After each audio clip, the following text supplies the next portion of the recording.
Today's fun topic is case briefing. I know, it is as sexy as it sounds. So, why do we brief legal opinions? Well, let's begin with what a legal opinion is. All right, so a legal opinion is basically a written explanation by a judge or judges that accompanies a decision. Right, so when judges are called upon to make some sort of decision, unless we're at the trial level, generally the appellate courts will always have opinions. They have to give you a decision. We'll talk about what types of decisions they can give. But they have to explain their rationale for how they rendered their opinion. Right, so it's not good enough just for a court to say, we reverse and remand. It's not good enough. We want to know why. Right? We want to know why. And that's where the opinion comes into play. The opinion tells us why the court did what the court did and what underlying legal principles it relied upon. Now, it does this for a couple of reasons. One, helps us to understand and situate a case in the case law, but also helps maybe a later appellate court, like the US Supreme Court, understand what it did, so the Supreme Court can say whether it acted correctly or not.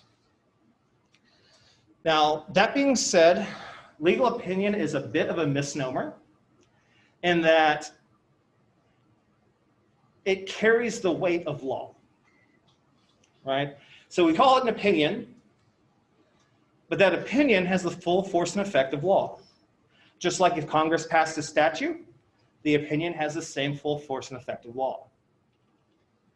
So, it's a little bit of a misnomer, but that's why it's so important, right? So if you took my intro to criminal justice class, first day we talked about American civics. We basically say there are three branches of government, right? Executive, legislative, and judicial branch. You were probably taught in high school civics that the legislative branch makes the law, the judicial branch interprets the law, and the executive branch enforces the law. That's a very simplistic approach. In reality, all three branches of government make law, right? So yes, legislative branch does it through statute. Executive branch does it through things like, through administrative agencies, such as the EPA, anything in the alphabet soup. And then the judicial branch makes their law through precedent. Right, so basically what happens is the legislature frames out this large idea, right? Like, okay, it should be illegal to kill people. And that's what they say. They don't go into detail, right? Like saying, are there exceptions? When is it illegal? What type of mindset do you have to have? Are there defenses? Right, so that's where courts come into play. Basically, legislature lines out this nice frame, and the courts paint the picture.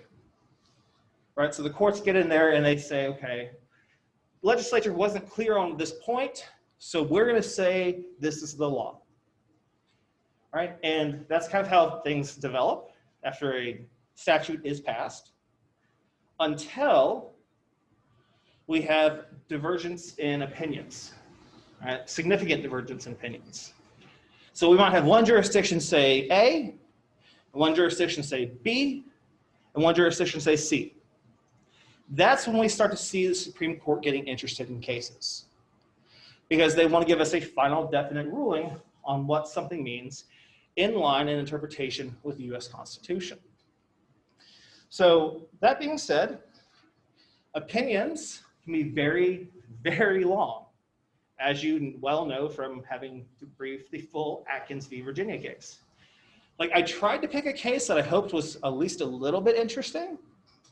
The fact pattern is an interesting fact pattern. I mean, I could have picked a boring one for you, but at least this one is like hotly debated issue. And actually, it informed a recent ruling when it comes to executing people who have Alzheimer's disease. So it's definitely still has the weight of law and is still kind of controlling in terms of how we proceed under the courts. So that being said, because case brief or case opinions are so long in law school and in life, briefing cases is a necessity, right? So briefing cases, what we're basically doing is we're editing the information to see how the law, how the facts interplay. Right? What we're trying to do at the heart of it is we're trying to boil down this 60-page document into maybe a 1-page document or a 2-page document. Now in your textbooks, like I said, I think the longest opinion you have is maybe 5 pages, if that, throughout the term. So you don't have to be doing the very long briefing like it had you do for this first class. But it doesn't make your job any easier. It actually could potentially make it harder. And the reason I say that is the textbook boils down an opinion, right? Boils it down to a few pages. Your job is to boil it down more to just the very important key material, salient facts, rules of law, reasoning, etc. Now, the reason, again, we do this is because legal opinions build upon each other.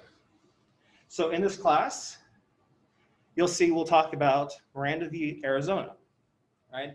That's where the Miranda rights come from. But then we're going to read a very conflicting opinion, basically scaling back Miranda v. Arizona. And the idea here is you can take these opinions, once you brief them, put them side by side, and say, okay, what is the actual rule of law here? When do Miranda rights have to be read? This case says this case says this case says this. And from those different cases, we come to what is the actual law.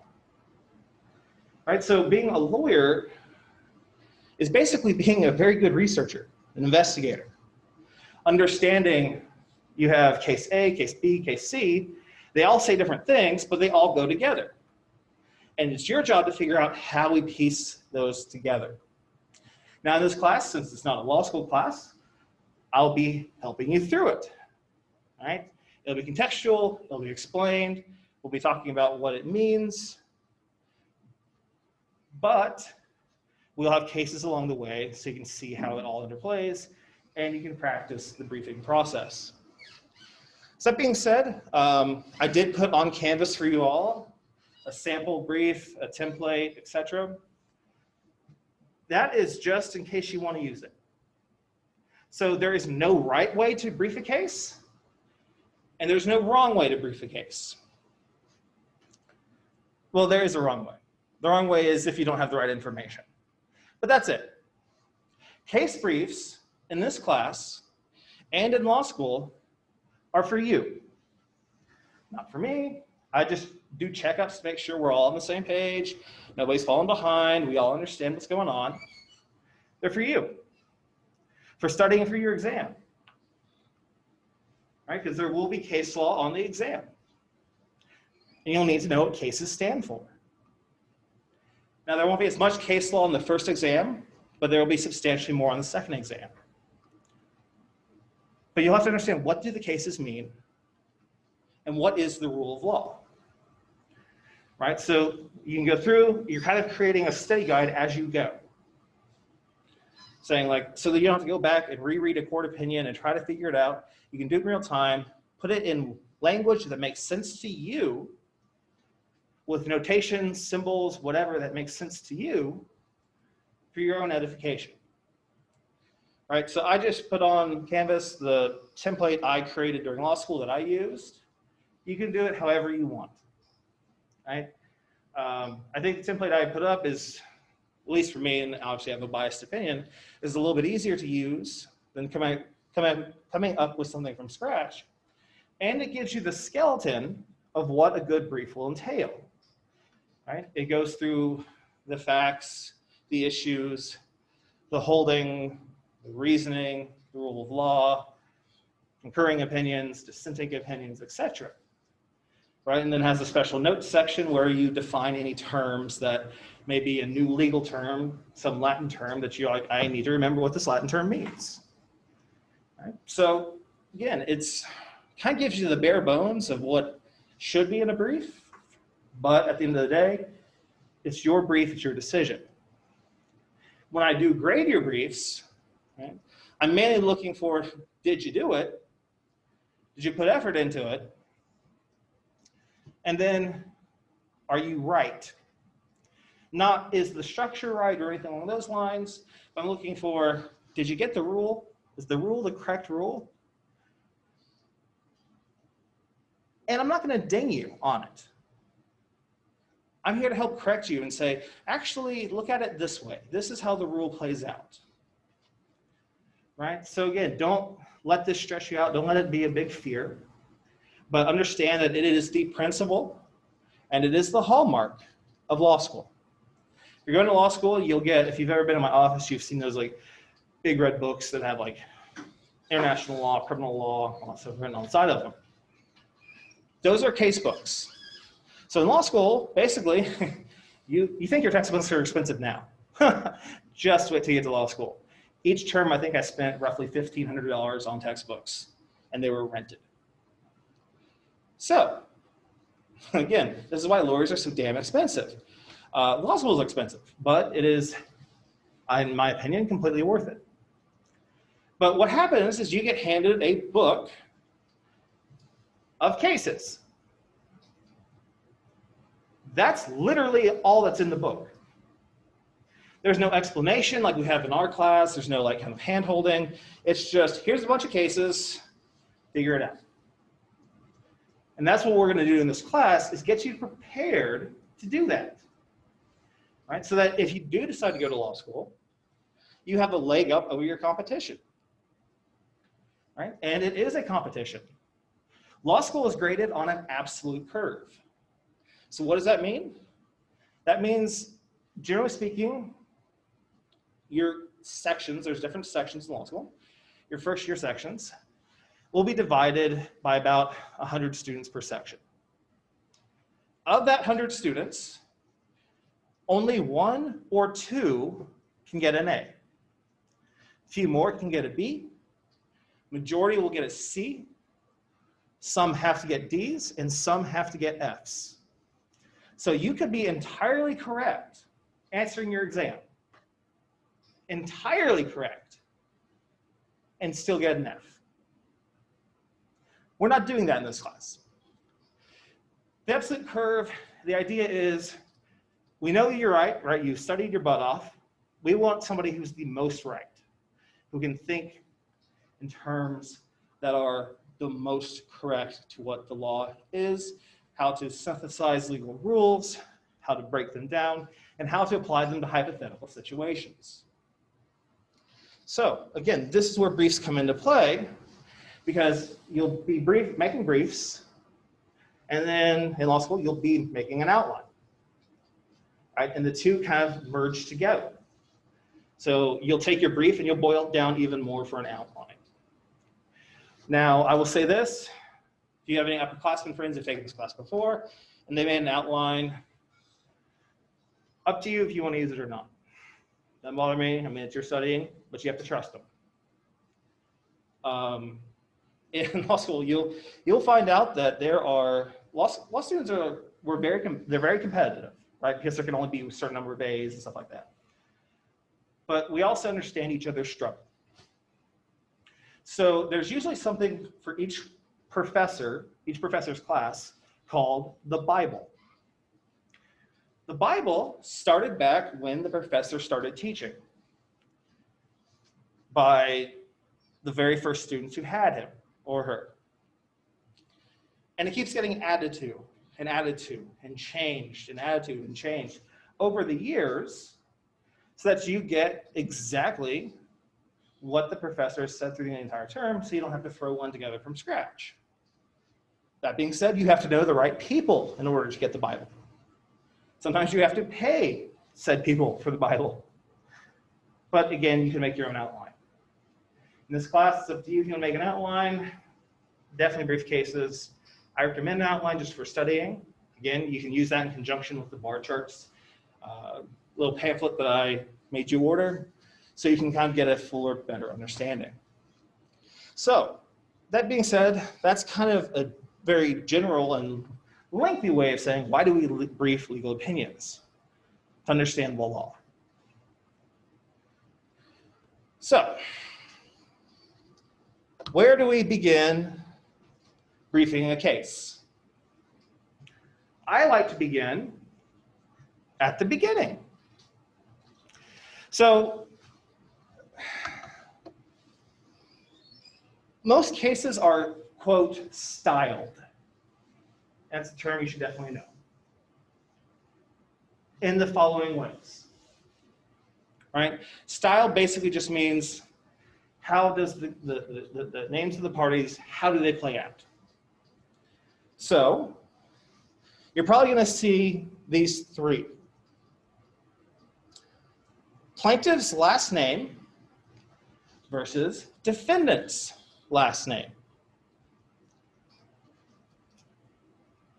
Usually, if we have a real person, not a state, a real person versus another real person, we're talking about a civil lawsuit.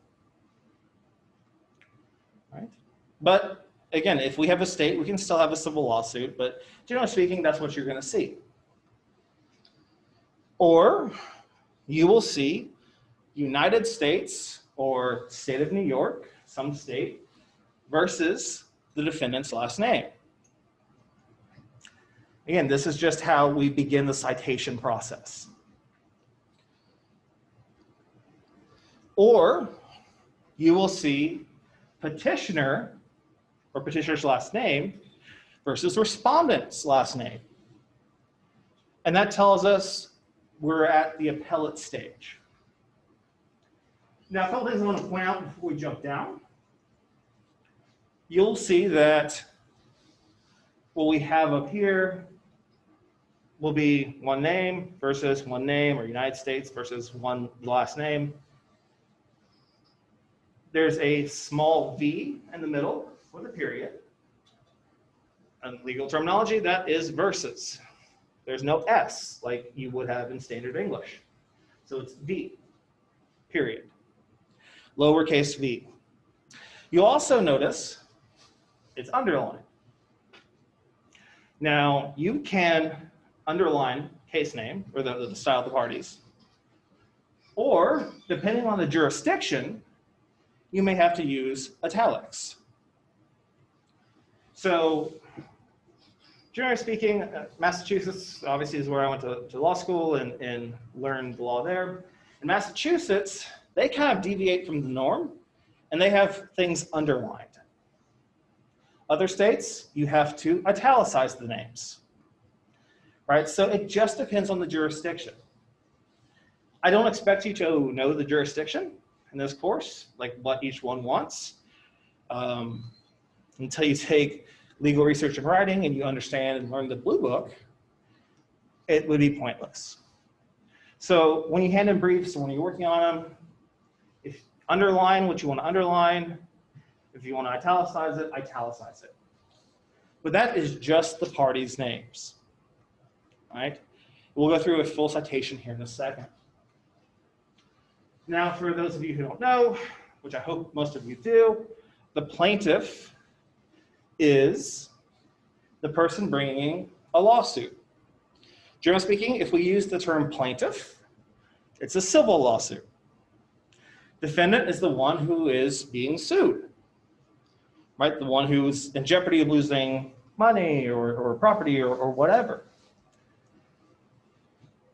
When we use the term prosecution, that's when we have a criminal case, right? And defendant still stays the same. We're talking about petitioner and respondent.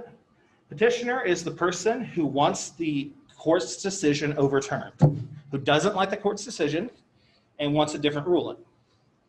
The respondent is the person responding to this, saying, no, I want that lower court's decision upheld because I won, right? So whenever we have a petitioner versus a respondent, the petitioner is the loser, the respondent's the winner. Now that's a little bit of an oversimplification, but for your purposes, I think that suffices. All right, so have to keep this in the back of your mind. When you begin with a case brief, the first thing you're going to begin with is the citation. And the citation starts with the parties' names. Now what we'll see is after the parties' names, there will be a comma. The comma is not italicized or underlined. Right? So it's just party name, the party name, underline, stop underline, comma. Right? And I'll show you what an actual full citation looks like here in a second. So we'll do it right now. All right. Let's begin with the parties' names. So we have parties' names, volume, book, page number, court date. Right, so you might have noticed in Atkins v. Virginia, or if you look at some of your other cases in the book, they have names followed by a number, followed by letters, followed by another number, followed by a year. This is how we find cases. Right, so every case gets its own citation, and its own reporter. That's what we'll talk about reporters here in a second, but this is how we find cases. If you've ever been to a law library, you will see tens of thousands of books. And these tens of thousands of books, it might be only for one jurisdiction. So it might be tens of thousands of books for one state. We'll have nothing but cases in them. They won't necessarily be in any grouping, so they won't necessarily be, oh, these are cases involving automobile accidents. No, it's just how they appear by date, right? When it was filed, that sort of thing. So when we were saying, okay, I remember there's this case, right? Tanker versus Des Moines. It's a free speech case. I need to go find it so I can look it up and read it. How do we do it? We do it using a citation, right? So you will probably have this at the top of your briefs. I would recommend it. You'll kind of see how a full citation plays out. So a full citation begins with something we've already discussed, which is the party names. There we go. So you see here, for the first example, we have Smith v. Jones. You'll notice that it's underlined, the comma is not underlined, and then we have 1, 2, 3, F, 2D, 4, 5, 6, parentheses, 2D, CIR, period, 1989. Close parentheses. This is a citation. This is how we can find anything in a legal library. You might be going, what on earth does it mean? Well, generally speaking, most cases are published in what's called reporters. Right, so reporters are just the book I was talking about that has all those cases in it. Right, so as you might have seen from the beginning slide, there was these law-looking books, right? The ones you always see in the background are like the cheesy lawyer commercials, like the ones that are always like the dirtbag lawyers. They're like, have you been injured in a car accident? And they're sitting in front of like this beautiful like bookcase of books. Those are reporters. Just speaking in a reporter, it's done by date. So as a court reaches the decision, that's the next thing in the report, right? So April 1st, the decision was made at 10 a.m. April 1st, a decision was made at 12 p.m. April 2nd, a decision was made at 8 a.m. Right, and we kind of go in that order. It's generally broken down by court. All right, so you'll be able to say, well, we don't put them all in one. Right, the federal system has their own reporters. There's the federal system. There's editions of the system. Each state has its own reporter set, and each region in the United States has its own reporter set. So there's a lot of ways that you can get to something and a lot of ways that you can get mixed up. So let's say I know Smith v. Jones. I know it's a case I need to read and find. So I know Smith v. Jones, so I start my citation at Smith v. Jones. Then we can do legal research, we can, whatever we need to do to find the rest of the citation. Let's say we do Smith v. Jones, we do a quick Google search of it, and it comes up with 123 Federal Second 456. So what this is, this first number, is the volume, right? So like any library series, you're gonna have volumes, right? So volume 1, volume 2, volume 3, right? Because books can only get so big, right? We limit books at a certain size, and then we move into the second book. Well, when we move to the second book, that's a second volume, right? So the first number tells us the volume. Then we have this weird letter number combination. That tells us the book, at least the edition of the book, right? So what you'll see going through these cases is most of them will be in, we'll say US. Some will say F, some will say FS, some might have state abbreviations. What this means is the book, F, means the federal reporter. So I know that this is a federal appellate case. Second means I know it's the second edition of the volumes of the reporters. Right, so it's telling me basically, look, you're looking for the federal reporters, but don't worry about the first edition, go over to the second edition, that's where you can find it, right? Because again, editions can only be so long. If it says US, that means it is the Supreme Court of the United States. The Supreme Court of the United States gets its own report. If it says F sup, that's federal supplement, those are trial court decisions. Very rarely are trial court decisions ever written down. Very rare. And of those that are, very few of them actually get into a book. So I know what book I'm looking at. I'm looking for F second, or I'm looking for US, I'm looking for MO, Missouri, I'm looking for what I'm looking for. Might have NW, that's the Northwestern Reporter Series. NE, Northeastern. SC, Southeastern. So that being said, it's good to understand what the numbers and letters mean. And I want you to understand what the letters and numbers mean, but I'm not going to have you go out and pull the damn books because you already have the snippets in your textbook. This is where we start throwing an opinion. So we see that we have the book, so we know the volume, we know the book, but those books are really, really, really long. This tells us the page that starts on. Right? So theoretically, I could go into a law library with just this. Not knowing this, but just knowing this here. The volume, book, and page number. As long as I know the volume, book, and page number, I can go right to the book.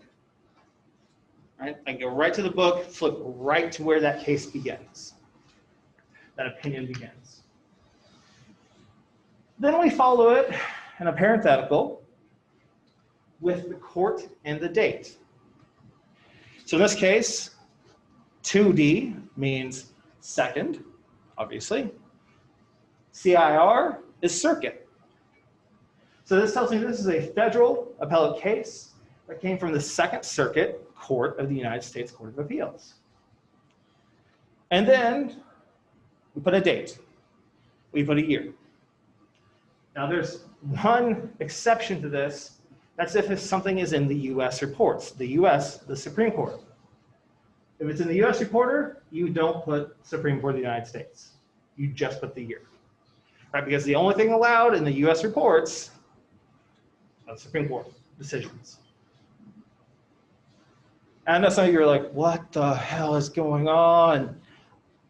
It's fine. Right? You will get it as we go.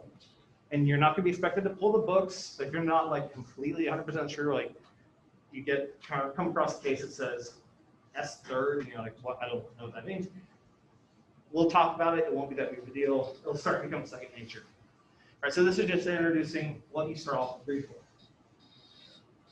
So this is what I'm talking about when I say, if we have something in the US reports, we do not put the Supreme Court of the United States. Right? So we abbreviate everything we can. So in this case, we have Tinker, which tells us, okay, this is a person, versus Des Moines School District. After school is actually abbreviated, but is what it is.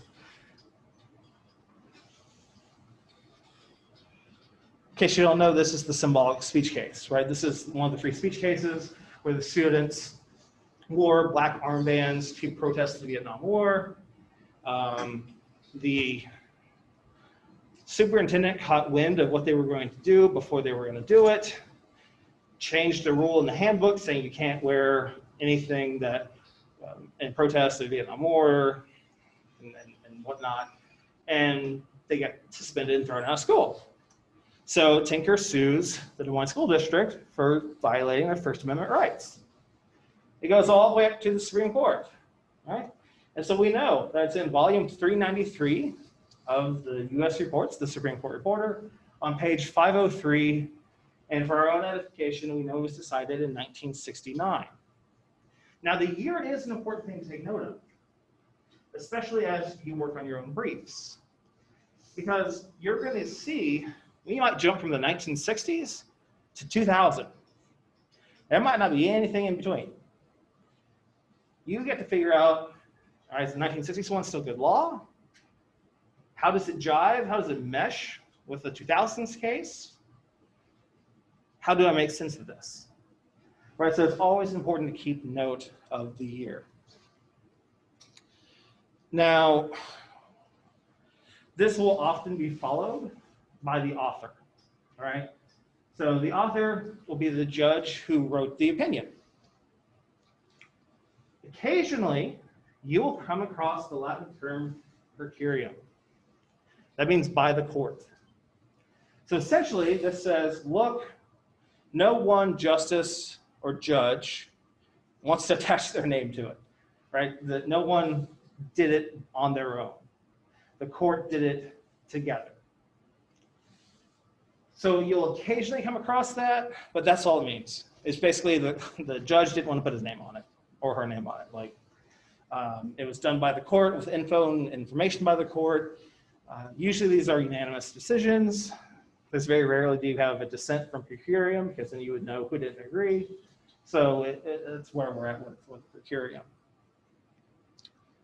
So once we get the citation written down, again, the citation will be near the top of the and this goes in order of how cases go, right? Citation's at the top.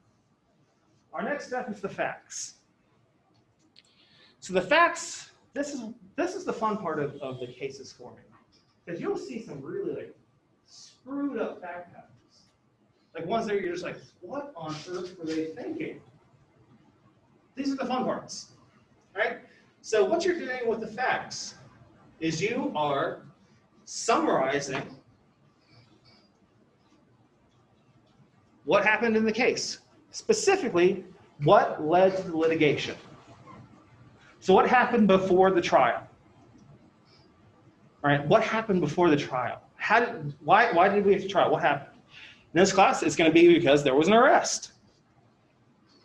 Well, I want to know why the person was arrested. Is there anything else I should know about the arrest? Did they have a warrant? Did they not have a warrant? Right? So again, this goes in order of how the cases will go. Most cases, judges begin their opinions with a recitation of the facts. So your case brief should be a condensed version of that recitation of the facts, right? And you can bullet point it out, you can write it out. I think bullet points are easier because you can just say, on this date this happened, no warrant was present, the wife was present, the wife let the police search the home, blah, blah, blah, blah.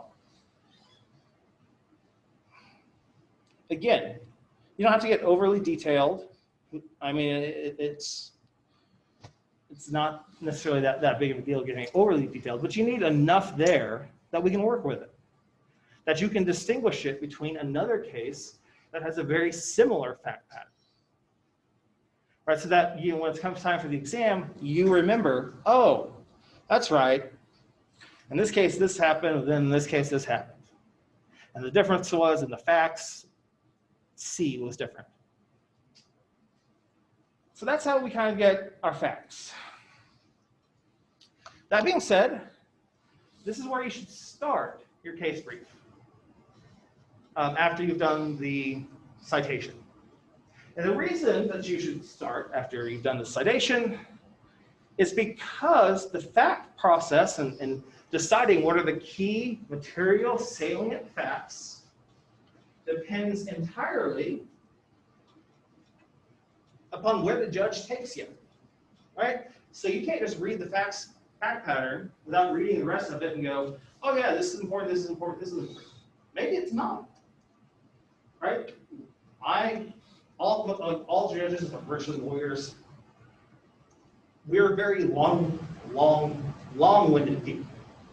We like to sound our own voice. And when we write in a pompous tone that's unnecessarily long. So, as you're going, you might get to the issue. What are the parties arguing about? And say, wait a second. This has nothing to do with the wife. Why? And then you can go back and just delete the wife. Not important. It's an ongoing editorial process, right? So you'll do probably a brief summary of the facts as you first read it. And as you go through it a couple more times, you go, oh wait, this doesn't have any bearing on the case. This doesn't have any bearing on the case. The idea is we want it broken down to have its bare bones. Because once we have bare bones, then we can compare apples to apples. Right? In this case, these 4 facts happened. In this case, these 5 facts happened. What was the difference? And how did it change? All right? So again, you're going to kind of keep working on it. It'll be the first thing you do and probably the last thing you do. Right? With edits in the middle. So, following the facts, we get to the procedural history. All right? So the procedural history is the story of events that happened after the litigation commenced. Right? So basically, once somebody is arrested and formally charged, procedural history tells us what happened after that. All right, so if we're the Supreme Court, U.S. Supreme Court, a lot of crap happened below to get to where I'm at. In this part, I don't care about the facts of the case. I just want to know, what did the trial court do or not do? What did the appellate court do or not do? And then how did it get to here? Either granted writ of certiorari or whatever. So the procedural history, again, a lot of people have trouble distinguishing it between the facts. Facts are the story, the fun part of what happened. Procedural history is what legally happened after the person was arrested. Right? This. This is what the lower court did. This is what the appellate court did. This is what the Supreme Court did, granting certiorari. That's what we want. Right? How did we get to where we're at now legally? So you won't be pulling in facts. You won't be pulling in, well, the wife let them look around. No, that goes in the facts section. This is procedure. Trial court, appellate court, Supreme Court. Procedural history will often be near the beginning. So judges kind of flip-flop them. Facts and procedural history will get flip-flopped sometimes. You might get procedural history right front, or you get facts, but usually both are included in the brief, or excuse me, the opinion. So, that being said, cases generally follow specific paths. Here are the paths that they follow. Right? So most cases, it's going to be over here. Right, we have like 2 paths. But this, don't let this fool you, not as simple as it seems. So let's say you get arrested here. At the very bottom, we have state and local courts. Right? So you get arrested, and under the state constitutions can grant more rights than the U.S. Constitution. So under the state constitution, you say, the police didn't do something that they were supposed to do, so my conviction should be overturned and I should get a new trial. Right? So that percentage you lose down here. You lose down here, you get convicted, you're going to appeal as a matter of right to the U.S. Court of Appeals, or excuse me, to the state Court of Appeals. Now, the state Court of Appeals has to hear the case. Because you get one as a matter of right. You get one review as a matter of right. So, state courts can come to some decision. Appellate courts can come to some decision, right? Whoever loses doesn't just have to be the defendant, but whoever loses is then going to say, hell no, and they're going to apply to the state Supreme Court. State Supreme Courts generally are courts of discretion. So you make an appeal to the state Supreme Court, the Supreme Court doesn't have to hear it. It can if it wants to, or it doesn't have to. The judges of the court get to decide. Now, that being said, you all are sitting in New York. New York is a pain in the ass state. The reason I say that is because most states follow the same pattern. You have a circuit court, what they call district court at the trial level. Then you'll have the Court of Appeals, and then you have the Supreme Court. In the state of New York, the Supreme Court is the trial court. The Court of Appeals is the Supreme Court.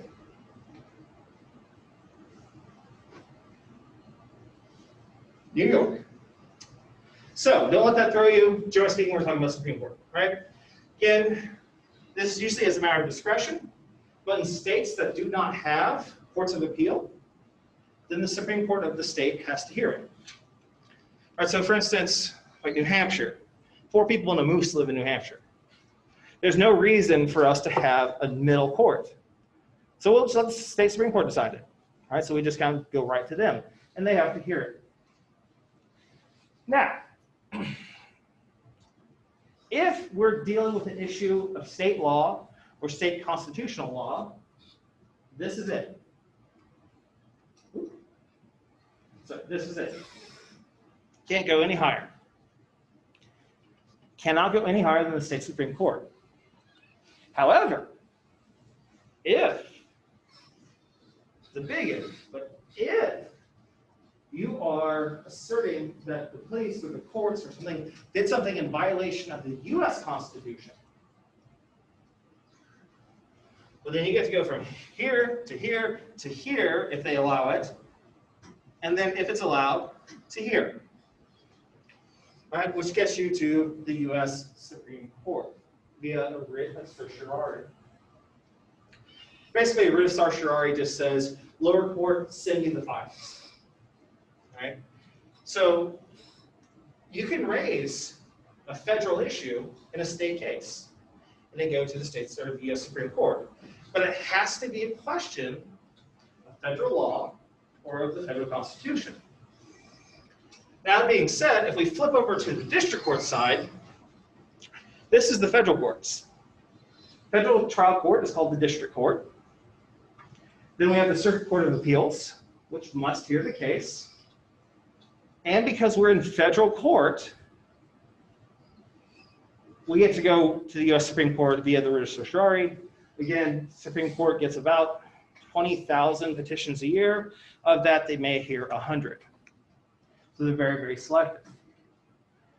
But you can see you get kind of one more bite at the apple if you're in state court than if you're in federal court. But most of our cases will already be up here. Right? So the procedural history, you're saying this happened in the trial court, then it went to the appeals court said this, then it went to the state Supreme Court said this, and now we granted a writ of certiorari. All right, or this is a district court case. The district court said this, appealed to the Court of Appeals of the First Circuit, Second Circuit, whatever. They held this, was granted a writ of certiorari for the Supreme Court. So those are the two paths. Again, if it's state law, this is as far as you go. If it's constitutional law, U.S. constitutional law, then you can go up to the Supreme Court. But again, they are very, very, very selective. So once you have the facts, actually once you have the citation, and you have the facts, then you have the procedural history, then you get to one of the most difficult parts of the brief, the issue. So the issue is the question that the court must decide to resolve the dispute between the parties. Right? So basically, what are they arguing about? Like, what's the deal here? Now, in this part, you will want to be very, very specific. So when we talk about search and seizure, you'll have a lot of cases that deal with search warrants or lack of search warrants. The issue in the case might literally be, did the police need a search warrant? But that doesn't tell you a whole lot. Or that doesn't help you distinguish cases. So what you need to do is be more specific. Do the police need a warrant when they're searching a home while only one of two roommates are there? Right, so you can see there's a big difference between that and did the police need a warrant? Right, so specificity is very key here. Now, a lot of cases, not a lot, some cases will have multiple issues. Right? Some that you read will have multiple issues. Not all of them are, not a majority. Majority are just going to be one. But some will have multiple issues. You need to note that. You need to say issue 1, issue 2. Right? And so how do we frame issues? We frame them as yes or no questions. So the issue is, do police need blah, blah, blah, blah, blah, blah, blah, blah, blah, blah. It's a yes or no question, and it's done for a reason. I promise you, it's a reasonable word, is a yes or no question. Sometimes the courts point out the issue. They might say, well, the issue in this case is blah. Awesome, you're in law. But most of the time they don't. You have to kind of just figure it out. It'll be very obvious, like what we're arguing about. So the wording is just kind of the difficult part. What most of us do is begin with the word whether. Right? So an example we're going to use kind of now throughout the class is DC versus Heller. Right? District of Columbia versus Heller. Give you a factual background. Basically, the District of Columbia said, or Washington, D.C., it's a federal enclave, and as such, it's technically a federal body. What Washington, D.C. said was, nobody in Washington, D.C. can possess a handgun. Right? So that's what basically the facts. And that's like I said, the real simplification. So the issue becomes, right, because obviously there's a lawsuit. So the issue becomes whether, which you can replace it with does or whatever you want, but whether is usually the legal term we use, whether the Second Amendment bars the District of Columbia and its blanket ban, or excuse me, its blanket ban on handguns. Yes.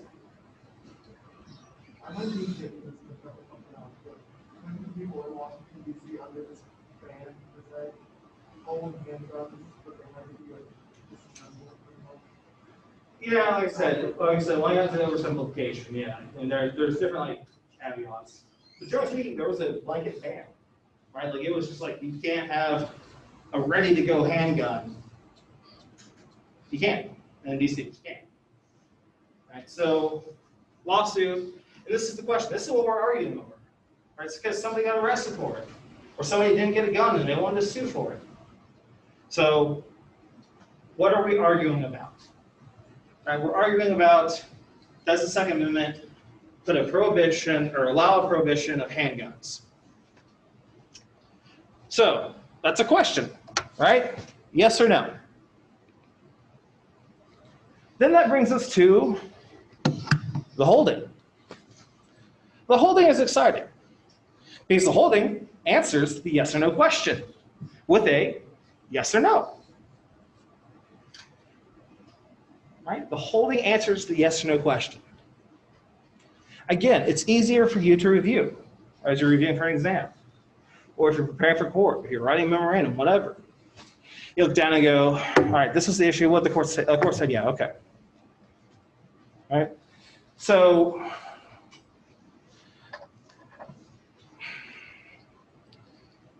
when we have the yes or no, the holding will generally be specific to the facts.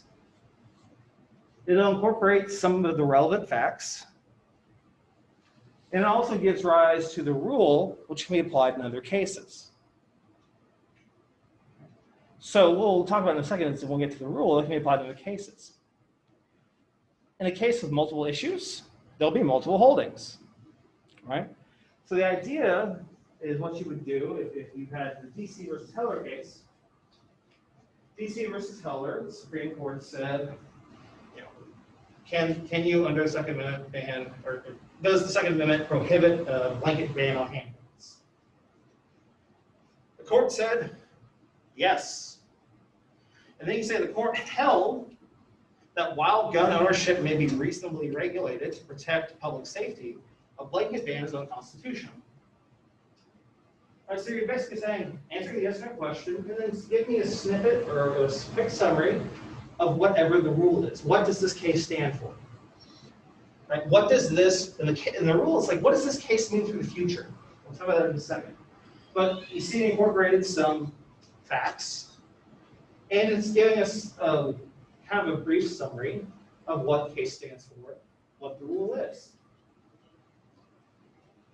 So, again, yes, the court held that while gun ownership may be reasonably regulated to protect public safety, a blanket ban is unconstitutional. All right, so it answered the yes or no question, gives us a preview of the rule, and gives us at least a little bit of the relevant facts. But you'll always, for holding, say yes or no, and then you don't have to go on to add this other stuff in, but you will want the yes or no, right? Because you have a question, you want that question answered. So that gets us to the reasoning. So the reasoning and the rule can be swapped around. I normally do reasoning then rule. You can do rule then reasoning, and we'll talk about what each is in turn. So the reasoning is the court's explanation of why and how the court reached its holding. All right, so again, it's not good enough for court just to say, yep, it's unconstitutional. Why? Why is it unconstitutional, right? That's the next logical question. If the court says, this is the rule, or this is the holding, you might be like, well, how did you get there? Why? Right? Why do you say that? So the reasoning, I know law students usually have trouble with this. It's just the thought process of how did we get to this decision. And the judges will take you through their thought process. Right? They'll take you through it slowly but surely and say, well, based upon interpretation of the Constitution, or based upon my interpretation of the law, or we could maybe say based upon social policies and goals, right? So for the good of society, we hold blah, blah, blah, blah. There's comparative analysis, right? So, well, one country says this, we say this. How should we respond? And for those of you who want to punish yourselves by being English majors, because you hate yourself and you're an introvert and you'll be alone for the rest of your life. Oh, did I say that? Well, I say that and I'm alone as hell, so like, it is what it is. But a lot of times it depends on interpretations of the English language. So DC versus Heller. How we got the ruling we got was based on one thing. And I'll give it a little bit more hint. It's based on one thing in the Second Amendment.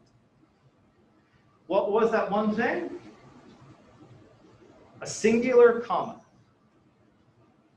So if the comma had not been in the place where it was, the court would have ruled differently. Or procedurally could have ruled differently. But a comma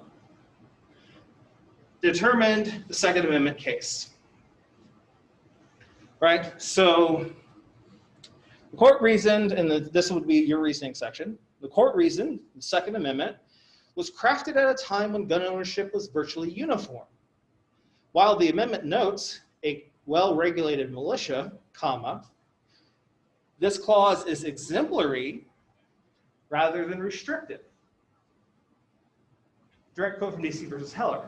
That's the reasoning. The reasoning was basically, look, the Second Amendment says, in order to keep a well-regulated militia, comma, can't infringe on the bearer of arms, or right to bear arms, right?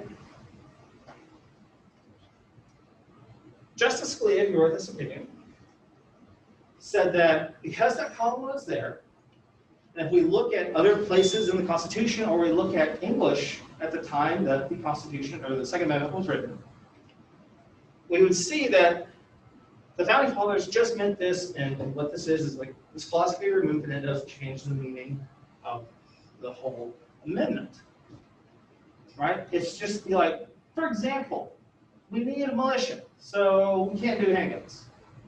We can't do guns. We need a militia. We need this. This is just an example, right? It's exemplary rather than restrictive. So from kind of a conservative liberal standpoint, conservative standpoint is going to say it's more like, hey, this is an example. Yeah, we need guns for a lot of things. Militias are one of them. Right? But there's a lot of other ones out there. That's exemplary. The liberal side of the court said, no. That's restrictive. Right? Because the only other time that this weird comma appears is actually in the preamble of the Constitution, which is not technically considered part of the Constitution. So the liberal bloc said, no, right? This is restrictive. It meant at the time, and it was well known at the time, that we needed it for militias. And this is before we had state guards and all that jazz. We needed the militias. So this is one of the heart and the meat before we get to the rule. All right, this is explaining to us, all right, you said that we can't have a blanket ban on handguns. You're telling me why, and your description of why is a base interpretation of the English language. And Justice Scalia actually used a dictionary from like 1789 that he randomly had. I mean, I'm impressed, like that kept it that long, but he actually went into the dictionary from 1789 and looked up each word, and it was, yeah, it was interesting. And it's a good opinion. Like, I disagree with it, but it's a very good opinion. It's very well written. You'll see that in this course. There are certain judges that you want to read, and there's certain judges that you don't want to read. So Justice Scalia actually died a couple years ago. He was an originalist. He was very conservative. He was an asshole in the greatest way possible. Like, you talk about people throwing shade. You read his opinion, and you're like, fuck, no, he didn't just say that. Like, his opinions are fun to read. Like, they're usually fiery. He's usually pissed off about something, and he doesn't hesitate to let you know how pissed he is. Justice Ginsburg, on the other hand, is very simplistic. Very, this is this is this, keeps them having even tone healed. Right? Justice Ginsburg is arguably the most left person on the bench, and at the time Justice Scalia was, well, with Justice Thomas, was the most liberal person on the bench. Justice Scalia and Justice Ginsburg never agreed on anything. But they were best friends in real life. They were best friends in real life. So I know, if you know this, Justice Ginsburg, during, I think, the last State of the Union address under President Obama, fell asleep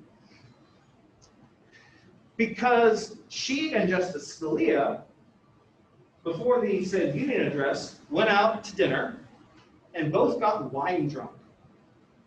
So she fell asleep, and Justice Scalia is just kind of sitting there like, rocking back and forth. They were hammered. Like, it's great. Like, some of these stories that you'll find, they're great. And you'll want to read some people, and you'll see some other ones that are just dry and bland, but they get fiery, right? Especially if we have a dissenting opinion, like one that's like, I don't agree with you. They argue back and forth, and like, sometimes they're really petty, but they're all actually really good friends, right? So they put their ideologies aside outside of the courtroom. Again, very, very good friends. In fact, after Justice Scalia died, one of the people who gave a eulogy at his funeral was Justice Ginsburg, right? Again, and it's kind of a nice testament of putting aside our partisan views and being friends, right? And realizing we're both humans and saying, look, we just won't talk about politics, talk about everything else. So it's a good example. But getting back to what we're talking about, after you do the reasoning or before, it's up to you, you want the rule. Now the rule is arguably the single most important thing in the case brief. The rule, it's similar to the holding, but it succinctly summarizes why this case is important for the future. Not why it's important now, but what does this tell us going forward? So if I bring a lawsuit, now that this is the law, what does it tell me? Does it tell me I'm going to win, I'm going to lose, or am I finding some kind of weird gray area? Right, so again, this comes from DC versus Heller. The quote is, for example, this would be the rule: the federal government is unable to issue a blanket ban on handgun ownership. However, the court noted that reasonable regulations designed to protect public safety may be imposed, though the court did not provide examples of what constitutes a reasonable regulation. Right? So you could approach this two ways. Theoretically, you could end it here. Federal government is unable to issue a blanket ban on handgun ownership. And you would be absolutely right. What does that tell us for the future? Federal government can't do it. But as you read the case, in the reasoning section, this comes up. Justice Scalia kind of just casually flips out there, yeah, reasonable regulations. You can absolutely do that. And it just keeps going. Like, it's one sentence. And you're like, what? Well, give me an example. And of course, we don't try to legislate when we're on the bench. So Justice Scalia didn't give us any examples of what constitutes a reasonable regulation. So what does that tell us going forward? There's going to be a shit ton more lawsuits, right? Every regulation is going to get challenged now. As, is it reasonable or is it unreasonable? Right? And it, like, can I have an anti-aircraft gun in my backyard? Like one that could shoot down a car trailer. And I'm not being facetious, that's actually a court case going on right now. Guy had an anti-aircraft gun in his backyard that worked. One, like, who's like, I've got enough time, space, and money to do this. And two, why? Fucking why? Like those goddamn drones. I don't know. But yeah, it's just a case working its way through the system now. So that brings us to the end of the primary opinion, right? So we're done with the opinion. But we're not done with the brief, because we can have dissents and concurrences. Right? So if it's not unanimous, you will have a majority brief, which is the rule, and then you'll have a brief for the minority. All right, so the justices who didn't agree. You may have one for all of them, or each justice might want a different one. It's up to them. But all a dissent is, look, we disagree with the holding and the reasoning of the majority. So in your briefs, you would want to note the dissent disagreed because X, Y, and Z. Right? You don't have to go through the facts again or anything like that. Just say they disagreed because of X, Y, and Z. If we have a concurrence, concurrences are interesting. A concurrence agrees to the outcome of the case. Right? Says the outcome of the case should come out the way it did. But for different reasons. Right? So if we use like DC versus Heller, it didn't really happen there, but if, let's say, Justice Thomas disagreed with Justice Scalia as to me using English language as the benchmark for how we interpret the Second Amendment, and said, no. Look, it's history. We've always had guns. They've never outlawed guns. They never did it. Right? Different opinions, same outcome. That's what a concurrence is I agree with how this case comes out, but I disagree with the reasons. And what does that do? It creates more litigation, because now suddenly we're like, wait a second. This judge said this, so when this one dies or retires, I can maybe file a lawsuit now. Right? So it's very strategic how things get filed. It's often helpful to note which judges disagreed and to summarize the disagreements or the concurrences. Right? Again, very briefly, they disagreed because of X, Y, and Z. Justice, somebody concurred in part, dissented in part. I mean, they can do halves if they want. But Justice Ginsburg concurred, and in her concurring opinion, said that yes, it should come out this way, but for completely different reasons. All right? Here's the reasons, A, B, C, D. Just real quick bullet points. Because it's often helpful to note and summarize this, because it's often used in the future. Right? So maybe decades from now, things change in terms of handguns or guns in general, or attitudes towards guns in the United States, attitudes towards guns in the world, whatever, things change. We might want to bring a lawsuit and say, well, even though the majority said this, if we look at the concurring opinion, which doesn't carry the weight of the law, since don't carry the weight of the law, only the majority opinion does. But if we look at the concurring opinion, the justices back 20 years ago actually raised the same issue we're dealing with today.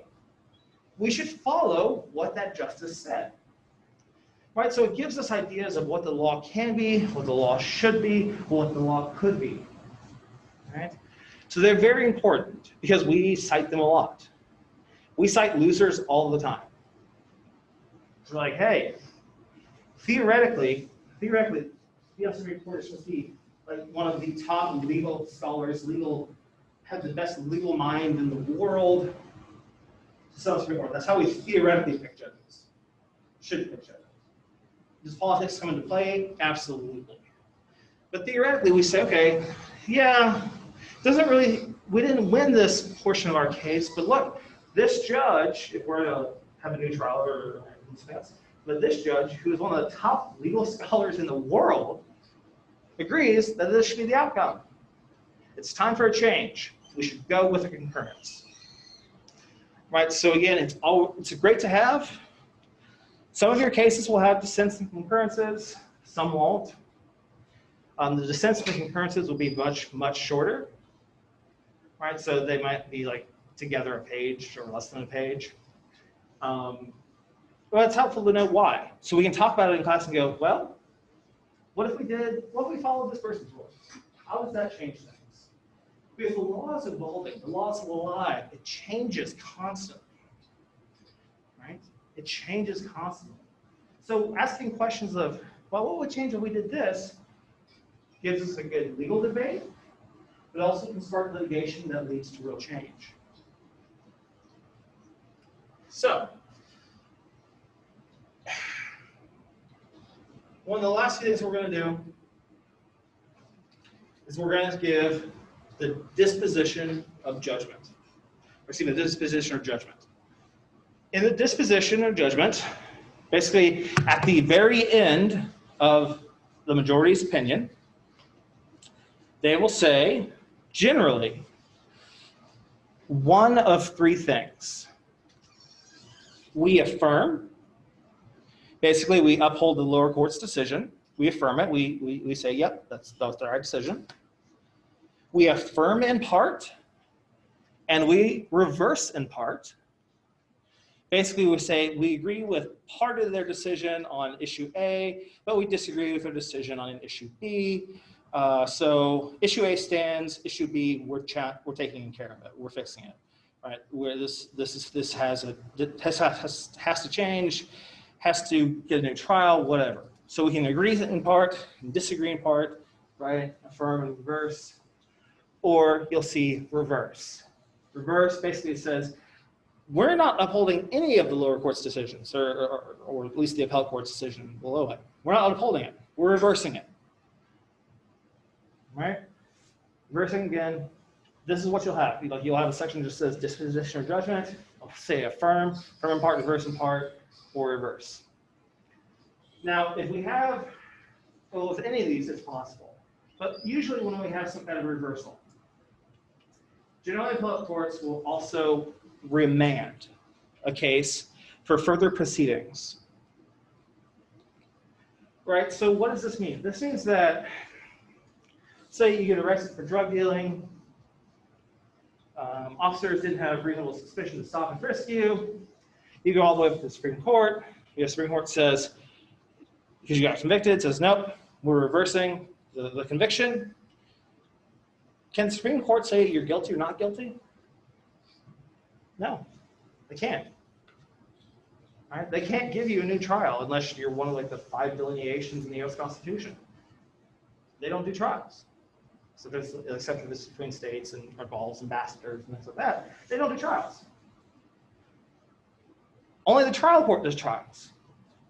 So basically it's like, okay, we're disagreeing completely with this court's decision, and we're sending it back with instructions to give this person a fair trial and to exclude this evidence. Or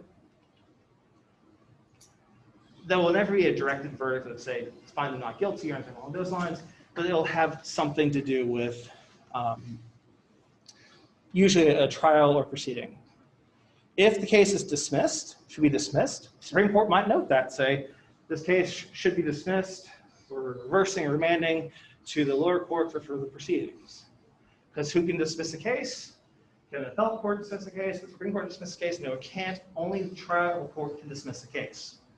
So basically, we go all the way up, and if we reverse, we send that son of a bitch all the way back down. Right? So again, just having this notion of in your proceedings of in your briefs of was it affirmed in part, reversed in part, or reversed? Again, helps us with that recall when we're doing preparation for our exams. So that leads me to what we'll be doing next class. So the first couple classes in this class are beyond bored. I can tell you're bored. Like, again, I can see your eyes in here. I'm just like, you lost over, shut up.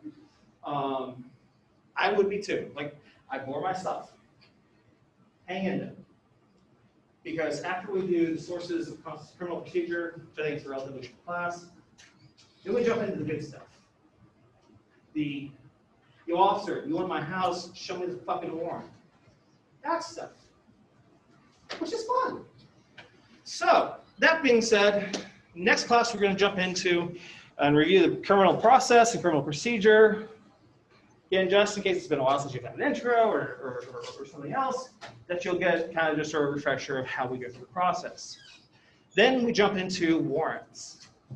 Search and seizure is what we jump into, which includes warrants. So that being said, if you do me a favor, if you'd come down and grab a bottle and some of these cloth thingies, wipe down the desks, preferably in their entirety. Just spray the cloth and wipe down the whole desk. That would be great, because that's the new norm. So thank you for paying attention. I know it was a rough situation. If you want to, you could give me your briefs. I can look over them if you made notes on them, or you can hang on to them. Up to you. I'm happy to look over it, or if you don't want me to look over it, because you're like, whoa, really screwed the pooch, that's fine too. Right, from now on, though, whenever a brief is due, it'll appear that morning on campus. There'll be a Dropbox, and you'll be expected to submit it that way and in hard copy. Briefs are due on the days that we cover them in class.